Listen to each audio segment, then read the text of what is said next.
last time I mentioned that Jesse Puljujarvi was dominating the Finnish League, everybody in the comments said, okay, Lego, calm your horses, he's not dominating, he was just under a point per game. That's not dominating the league, man. Stop pumping the guy's tires. He's not really that good. He was just under a point per game. And I was like, okay, you know what? Fair. Fair. Just under a point per game in the SM Liiga is not necessarily dominating it, even though he was a top 5 point producer in the entire league. Okay. Okay. Well, can I say he's dominating it now? Because after the first few games of the SM Liiga's preseason, Jesse Puljujarvi has 24 points in 13 games. And I will say, he did kind of drop off in production a little bit, because the first 2 games that Jesse Puljujarvi played with the Oulun Karpat saw Puljujarvi get 10 points.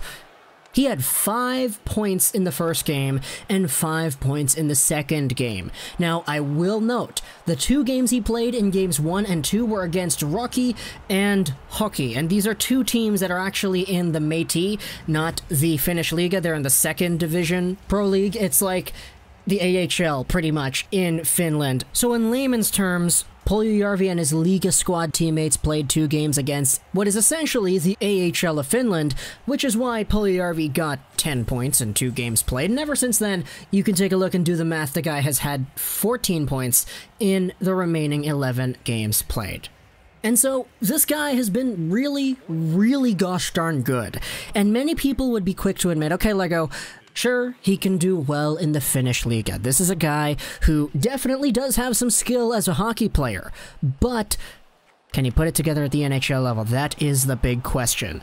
So, today we're talking a little bit about Jesse Puljujarvi and a trade idea that was brought into the Edmonton media that many people have been bringing up over the past few days. So, Puljujarvi, the big discussion going on with him at the moment is whether or not the Edmonton Oilers would bring him back. And furthermore, if they do bring him back, what exactly happens with him in the lineup? Do you play this guy in the AHL, where he was unhappy playing before? Do you play this guy in your bottom 6, alongside of other guys who also want to play bigger minutes, therefore forcing Puljujarvi to earn the minutes that he gets? Or do you just give him an opportunity straight away? Okay, here you go, Jesse. You're signed onto the team now. Here you are alongside of Connor McDavid on the first line. And for the most part, many people would debate both the pros and the cons for both of these situations. On the one hand, Jesse Puljujarvi, although he was a very good Liiga player, only has 17 goals in 139 NHL games.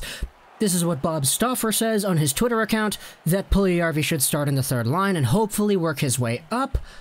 But the other perspective to that is, hey, the guy was really good in Finland.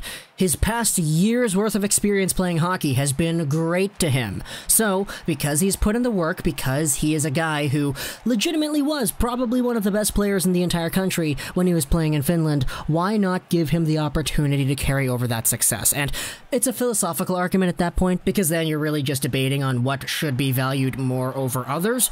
But because Puljujarvi still hasn't signed the contract, and because he is still technically Edmonton Oilers property, let's go over a few ideas as to what people have regarding Puljujarvi and other options, let's just say.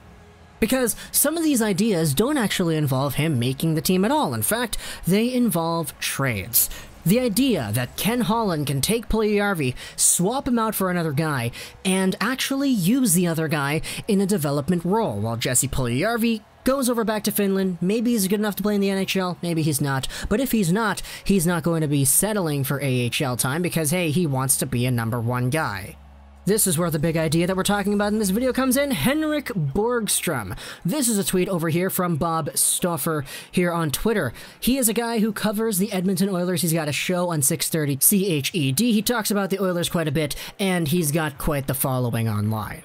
He made this tweet a few weeks ago talking about Puljujarvi and an interesting idea he has for a trade.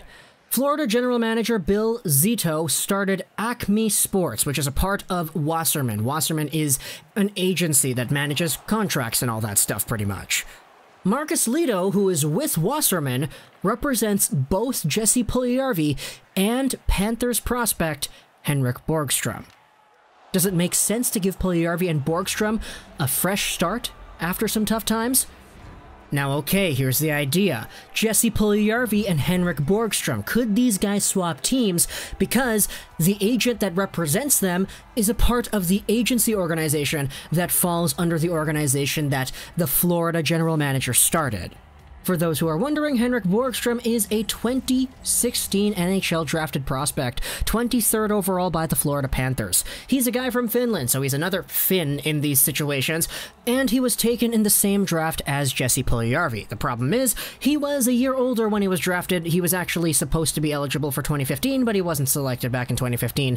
So even though there's a 1-year age difference there, he still is an NHL caliber prospect. Back when he was drafted, he was playing for the Junior ASM Liiga HIFKU 20 team, and it was just over a point per game there. I know, it's not that great compared to Puljujarvi, who was actually doing really well in the main Liga, but Henrik Borgstrom was a very good University of Denver player. He played 77 games over 2 years, he had 95 points in total. Very good numbers for a guy who was a freshman and a sophomore for those 2 seasons. Eventually, though, he did end up going to the Florida Panthers, not really doing all too well with them. Playing pretty well with the Springfield Thunderbirds, and then this most previous season, he actually declined even more in production in comparison to what he has accomplished before.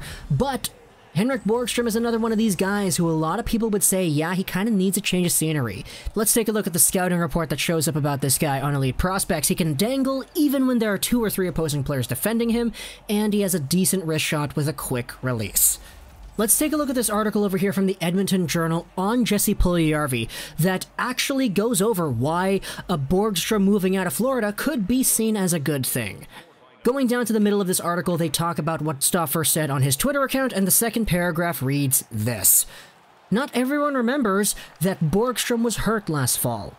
As a result, he did not impress new coach John Quenneville in camp. Q is quick to form strong opinions on players, and he has a long memory.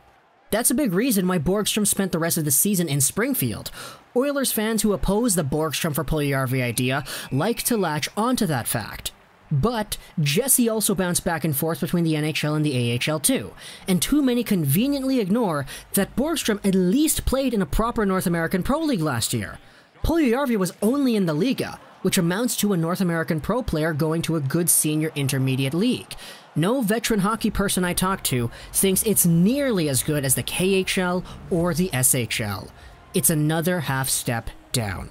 Which is why this article over here, written by Kurt Levens, ultimately acknowledges that this idea is not as ludicrous as Oilers fans may think it to be, because even though Puljujarvi was dominating the Finnish League, and while he was one of the best players in the entire country, he's still only playing in Finland. So an idea like this, where you take another guy who indeed is struggling under his own system, much to his own tribulations due to just unfortunate circumstances, you take a look at that and you say, maybe it does make sense. Especially with the connection with the agents as well. So, Henrik Borgstrom for Puljujarvi, is this an idea you would actually entertain? I know maybe 2 years ago, 3 years ago even, a lot of people would have said, okay, why would you do that? Because Borgstrom is a mid-round, overaged draft pick from this draft. Puljujarvi was taken 4th overall. That's not balanced at all. However, hindsight's 20/20, man. We have ourselves a situation with both of these players right now, and just because one of them was taken significantly higher than the other in the draft doesn't mean that the idea of trading them for each other would not be super disproportionate as it would appear to have been a few years ago. Going back to the original point we had here, there was actually a poll here on Twitter posted by David Staples. He asked this: what would you rather see with Jesse Puljujarvi? Would you rather have him get traded for Florida's Henrik Borgstrom, or get a chance on McDavid's line? 75% of people said that they wanted to see him on McDavid's line, which does make sense, I guess, considering the demographic and the people you're asking, but Puljujarvi does indeed have the highest goals for percentage with McDavid of any forward who has played more than 300 even-strength minutes with him, and I guess that is indeed valuable too. So talk to me in the comments what you think about this whole idea. Puljujarvi getting traded for a Henrik Borgstrom, the connection with the agent and the GM of Florida as well. Talk to me about his domination of the Finnish League and how he was able to get 10 points in 2 games against second-tier Finnish teams. Also, if he comes back to Edmonton, what exactly is it that you want to happen? I hope you enjoyed this video. That is 99, and bye.